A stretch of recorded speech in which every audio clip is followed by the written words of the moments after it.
ರಾಜ್ಯದ ಜನರಿಗೆ ದುಬಾರಿ ಶಾಕ್ ಕೊಟ್ಟಿದ್ದೀವಲ್ರಿ. ದುಬಾರಿ ಯಾಕೆ ಅನ್ಬೇಕು? ಅದನ್ನೆಲ್ಲವನ್ನ ಕೂಡ ಈಡೇರಿಸಕ್ಕಂತಾನೆ 2,000 ರೂಪಾಯಿ ಕೊಟ್ಟಿಲ್ವಾ? ಅದರಲ್ಲಿ 2,000 ರೂಪಾಯಿಯಲ್ಲಿ 1,000 ರೂಪಾಯಿ ನೀವು ಜೀವನವನ್ನು ಸುಧಾರಿಸಿಕೊಳ್ಳೋಕೆ, 500 ರೂಪಾಯಿ ಸಿಲಿಂಡ್ರಿಗೋಸ್ಕರ, 500 ರೂಪಾಯಿ ಬೆಲೆ ಏರಿಕೆಗೋಸ್ಕರ. ಇದನ್ನು ಹೇಳಿನೇ ತಾನೇ ಕೊಟ್ಟಿರೋದು. ಅದಕ್ಕೆ ಯಾಕೆ ಅಷ್ಟೊಂದು ಶಾಕ್ ಆಗಬೇಕು? ನಾವು ದುಡ್ಡು ಕೊಟ್ಟಿದ್ದೀವಿ, ನೀವು ಕಟ್ಟಿ, ನಾವು ಏರಿಕೆ ಮಾಡಿದ್ದೀವಿ. ಜನಸಾಮಾನ್ಯರ ಜೇಬಿಗೆ ಈಗ ಬಿತ್ತು ಕತ್ತರಿ ಅಂತಿದ್ದಾರೆ.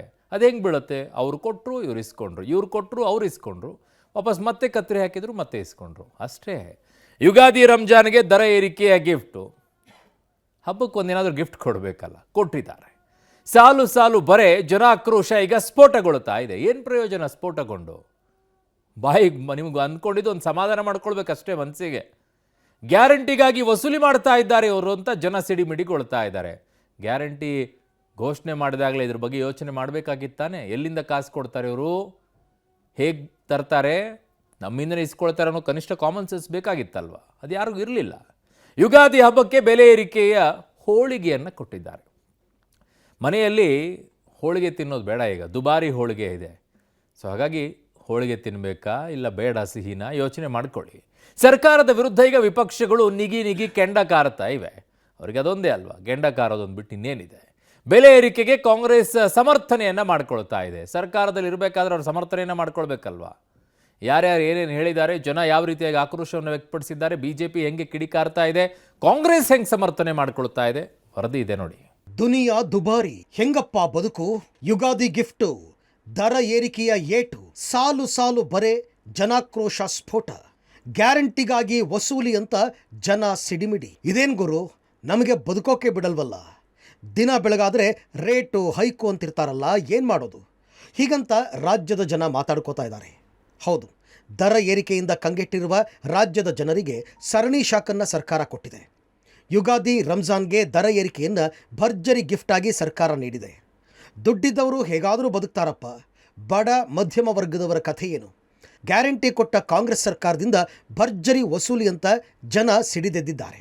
ಹಾಲು ಹಾಲಾಹಲ, 2 ವರ್ಷದಲ್ಲಿ ಹಾಲಿನ ದರ 3 ಬಾರಿ ಹೆಚ್ಚಳ, 20 ತಿಂಗಳಲ್ಲಿ 9 ರೂಪಾಯಿ ಹೆಚ್ಚಳ, ಆಗಸ್ಟ್ 23 3 ರೂಪಾಯಿ, ಜೂನ್ 24 2 ರೂಪಾಯಿ, ಈಗ 4 ರೂಪಾಯಿ ಏರಿಕೆ. ವಿದ್ಯುತ್ ದರ ಹೆಚ್ಚಳ, ಪಿಂಚಣಿ ಗ್ರ್ಯಾಚ್ಯುಯಿಟಿಗಾಗಿ ಮೊನ್ನೆ ಯೂನಿಟ್ಗೆ 36 ಪೈಸೆ ಹೆಚ್ಚಳ, ಈಗ ಮಾಸಿಕ ನಿಗದಿತ ಶುಲ್ಕ 25 ರೂಪಾಯಿ ಹೆಚ್ಚಳ. ಪೆಟ್ರೋಲ್ ಡೀಸೆಲ್ ದರ ಹೆಚ್ಚಳ, ಪೆಟ್ರೋಲ್ ದರ 3 ರೂಪಾಯಿ ಹೆಚ್ಚಳ, ಡೀಸೆಲ್ ದರ 3 ರೂಪಾಯಿ 50 ಪೈಸೆ ಹೆಚ್ಚಳ. ಬಸ್ ಪ್ರಯಾಣ ದರ ಹೆಚ್ಚಳ, ಬಸ್ ಪ್ರಯಾಣ ದರ 3 ರಿಂದ 10 ರೂಪಾಯಿ ಹೆಚ್ಚಳ, 10 ವರ್ಷದಿಂದ ಹೆಚ್ಚಳ ಮಾಡಿರಲಿಲ್ಲ ಅಂತ ಸಮರ್ಥನೆ. ಮೆಟ್ರೋ ಪ್ರಯಾಣ ದರ ಹೆಚ್ಚಳ, 40% ರಿಂದ 70% ಪ್ರಯಾಣ ದರ ಹೆಚ್ಚಳ. ಇದು ದೇಶದಲ್ಲೇ ದುಬಾರಿ, ನಮ್ಮ ಕೈಯಲ್ಲಿಲ್ಲ ಅಂತ ಸಮರ್ಥನೆ. ಆಸ್ತಿ ನೋಂದಣಿ ಶುಲ್ಕ ಹೆಚ್ಚಳ, 200% ನೋಂದಣಿ ಶುಲ್ಕ ಹೆಚ್ಚಿಸಿದ ಸರ್ಕಾರ. ಮೊದಲು 6,000ದಿಂದ 7,000 ಇತ್ತು, ಈಗ 25,000ದಿಂದ 30,000ಕ್ಕೆ ಹೆಚ್ಚಳ. ಮುದ್ರಾಂಕ ಶುಲ್ಕ ಹೆಚ್ಚಳ, 50 ರೂಪಾಯಿಯಿಂದ 500 ರೂಪಾಯಿಗೆ ಹೆಚ್ಚಳ. ಅಫಿಡವಿಟ್ ಶುಲ್ಕ ಹೆಚ್ಚಳ, 20 ರೂಪಾಯಿನಿಂದ 100 ರೂಪಾಯಿಗೆ ಏರಿಕೆ. ಶೀಘ್ರವೇ ನೀರಿನ ದರ ಏರಿಕೆ, ಶೀಘ್ರ ಕಸ ಸಂಗ್ರಹ ಸೆಸ್ ಕೊಡಬೇಕಾಗುತ್ತೆ. ದರ ಏರಿಕೆ ಆಗ್ತಾ ಇರೋದು ನಮಗೆ ಆಸ್ ಅ ಹೌಸ್ ವೈಫ್ ತುಂಬ ಪ್ರಾಬ್ಲಮ್ಸ್ ಆಗ್ತಾ ಇದೆ. ಕಾಸ್ಟ್ ಆಫ್ ಲಿವಿಂಗ್ ತುಂಬ ಜಾಸ್ತಿ ಆಗಿಬಿಟ್ಟಿದೆ. ಪ್ಲಸ್ ಸ್ಯಾಲರಿಯಲ್ಲಿ ಇನ್ಕ್ರಿಮೆಂಟ್ಸ್ ಇಲ್ಲದೆ ಇರೋದ್ರಿಂದ ನಮ್ಮ ಡೇ ಟು ಡೇ ಲೈಫಲ್ಲಿ ತುಂಬ ಡಿಸ್ಟರ್ಬೆನ್ಸಸ್ ಇದೆ. ಬಸ್ ಎಲ್ಲ ಈಗ ಲೇಡೀಸ್ಗೆ ಫ್ರೀ ಮಾಡಿಬಿಟ್ಟು ಜೆಂಟ್ಸ್ಗೆಲ್ಲ ಜಾಸ್ತಿ ಮಾಡಿಬಿಟ್ಟಿದ್ದಾರೆ, ಮೆಟ್ರೋದು ಜಾಸ್ತಿ ಮಾಡಿಬಿಟ್ಟಿದ್ದಾರೆ. ಏನು ಪ್ರಾಫಿಟ್ ಆಯಿತು ಇದರಿಂದ? ಮಿಡಲ್ ಕ್ಲಾಸ್ ಅವರಿಗೆ ತುಂಬ ಈ ಕಾಸ್ಟ್ ಪ್ರೈಸು ಜಾಸ್ತಿ ಆಗಿದೆ. ಯಾಕಂದರೆ ಪೆಟ್ರೋಲ್ ಆಗಲಿ, ಆಮೇಲೆ ಆಯಿಲ್ ಆಗಲಿ, ಆಮೇಲೆ ದಿನ ವಸ್ತುಗಳು ಎಲ್ಲ ರೇಟ್ ಜಾಸ್ತಿ ಮಾಡಿದ್ದಾರೆ. ಫ್ರೀ ಏನಿದೆಯೋ ಅದೆಲ್ಲ ಕ್ಯಾನ್ಸಲ್ ಮಾಡಿ ನೆಕ್ಸ್ಟು ನೀವು ಆಡಳಿತ ಇದಕ್ಕೆ ಸರ್ಕಾರ ಬರಬೇಕಂದ್ರೆ ನಮ್ಮ ಜನಗಳಿಗೆ ಸಹಾಯ ಮಾಡಿ ಮತ್ತು ನಿಮಗೆ ಓಟ್ ಬೀಳುತ್ತೆ. ಇಲ್ಲಾಂದರೆ ಪ್ರತಿಯೊಬ್ಬರು ನಿಮ್ಮ ಕಾಂಗ್ರೆಸ್ ಏನಿದೆಯೋ ಎಲ್ಲರೂ ಅವರು ವಿರುದ್ಧನೇ ಇದು ಮಾಡ್ತಾರೆ. 2,000 ಕೊಡಬೇಕು, ಪಬ್ಲಿಕ್ ಇದು ಮಾಡಬೇಕು, ಎಲ್ಲ ಫ್ರೀ ಕೊಡಬೇಕು, ಬಸ್ ಫ್ರೀ ಕೊಡಬೇಕು, ಎಲೆಕ್ಟ್ರಿಕ್ ಫ್ರೀ ಕೊಡಬೇಕು, ಇದೆಲ್ಲ ಕೊಡಬೇಕಾದ್ರೆ ಇದೆಲ್ಲ ರೈಸ್ ಮಾಡಲೇಬೇಕು. ಇದನ್ನ ಯಾರು ಪಬ್ಲಿಕ್ ಯಾರು ಮಾಡಿಕೊಡಿ ಅಂತ ಕೇಳಲಿಲ್ಲ. ನೀವು ಮಾಡೋದೇ ಅಂದರೆ ಒಂದು 60-70 ವಯಸ್ಸು ಆದವ್ರಿಗೆ ನೀವೇನೋ ಫ್ರೀ ಕೊಟ್ಟರೆ ಅದು ಒಂಥರ ಚೆನ್ನಾಗಿರುತ್ತೆ. ಸರ್ಕಾರ ಮೇಂಟೆನೆನ್ಸ್ ಸರಿ ಇಲ್ವಲ್ಲ. ಹಂಗೂ ಕಸ ಅವ್ರು ಕಾಸು ತಗೋತಾನೆ ಇರ್ತಾರೆ. ಆ ಕಾಫಿ ಕಾಸು ಕೊಡಿ, ಈ ಕಾಸು ಕೊಡಿ ಅಂತ ಕಾಸು ತಗೋತಾರೆ. ಮತ್ತು ಎಲ್ಲಾದ್ರೂ ರೇಟು, ರಾಷನಲ್ಲಿ ರೇಟ್ ಜಾಸ್ತಿ, ಹಾಲು ಮೊಸರು ಎಲ್ಲ ಜಾಸ್ತಿ ಆಗಿ ನಮಗೆಲ್ಲ ಮನೆ ಬಜೆಟ್ ಎಲ್ಲ ಕಷ್ಟ ಆಗ್ತದೆ. ಯುಗಾದಿ ಹಬ್ಬಕ್ಕೆ ಬೆಲೆ ಏರಿಕೆ ಹೋಳಿಗೆ, ಸರ್ಕಾರದ ವಿರುದ್ಧ ವಿಪಕ್ಷಗಳು ನಿಗಿ ಕೆಂಡ. ಸಾಲು ಸಾಲು ದರ ಏರಿಕೆ ಬರೆಗೆ ಸರ್ಕಾರದ ವಿರುದ್ಧ ವಿಪಕ್ಷಗಳು ಗರಂ ಆಗಿವೆ.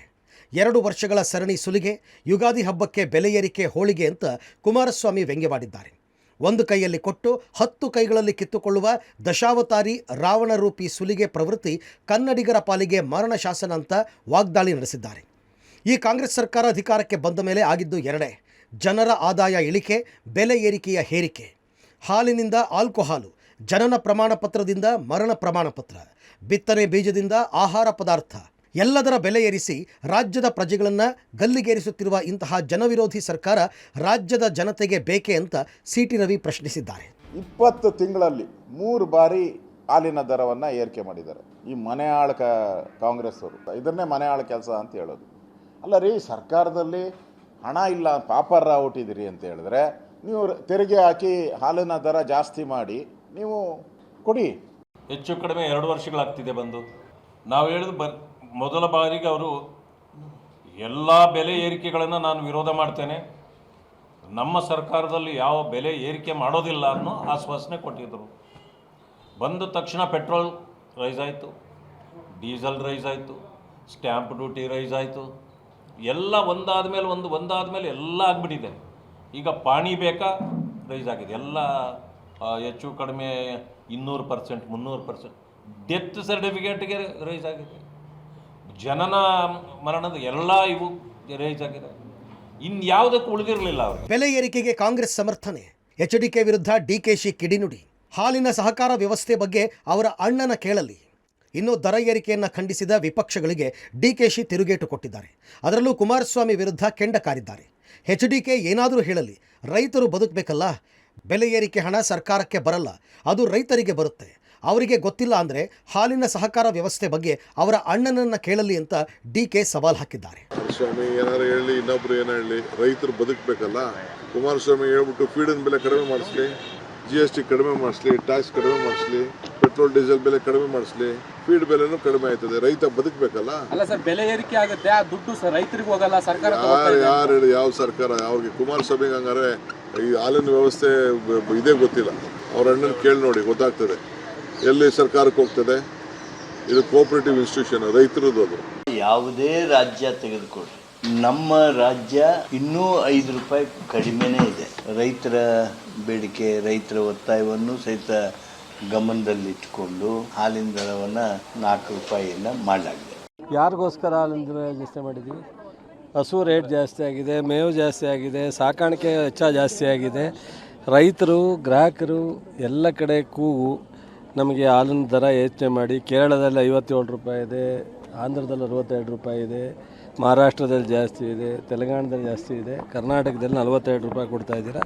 ನಮಗೆ ಸಾಲಲ್ಲ, 1 ಲೀಟ್ರು ನೀರಿಗಿರೋ ಬೆಲೆ ನಮಗಿಲ್ಲ ಹಾಲಿಗೆ ಅಂತೇಳಿ ಈ ರಾಜ್ಯದ ಉದ್ದಗಲಕ್ಕೂ ಕೂಗಿತ್ತು. ಅದು ಕೊಟ್ಟಿದ್ದು ಅಪರಾಧನ? ಹಂಗಾರೆ ರೈತರಿಗೆ ಕೊಡ್ತಾ ಇರೋ 4 ರೂಪಾಯಿ ಜಾಸ್ತಿನ ನಮ್ಮ ಅಶೋಕ್ ಅವರು, ನಮ್ಮ ಜನತಾದಳದವರು, BJPಯವರು ಪ್ರತಿಭಟನೆ ಮಾಡ್ತಾರಾ? ಒಟ್ಟಿನಲ್ಲಿ ಸಾಲು ಸಾಲು ಬೆಲೆ ಏರಿಕೆಯಿಂದ ರಾಜ್ಯದ ಜನ ಕಂಗೆಟ್ಟಿದ್ದು ಜೀವನ ನಡೆಸೋದಕ್ಕೂ ಪರದಾಡುವಂತಾಗಿದೆ. News desk, Public TV. ಯಾವ್ಯಾವುದು ದರವನ್ನು ಏರಿಕೆ ಮಾಡಿದ್ರೆಲ್ಲ ಗೊತ್ತಾಗಿದೆಯಲ್ವಾ ಜನರಿಗೆ? ನೋಡಿ, ನೆಕ್ಸ್ಟು ಗ್ಯಾರಂಟಿ ಟೈಮಲ್ಲಿ ನಿಮಗೆ 2,000 ರೂಪಾಯಿ ಬದಲಾಗಿ 4,000 ರೂಪಾಯಿ ಕೊಡ್ತಾರೆ. ಯಾಕಂದರೆ ದುಬಾರಿ ಮಾಡಿದ್ವಿ ನಾವು, ಅದಕ್ಕೆ ನಿಮಗೆ ಕಾಂಪನ್ಸೇಷನ್ ಆಗಿ ಕೊಡ್ತಾ ಇದ್ದೀವಿ ಅಂತಂದಾಗ ಮತ್ತೆ ಹೋಗಿ ಗೊತ್ತಲ್ವ ನಿಮಗೆ, ಯೋಚನೆ ಮಾಡಿ.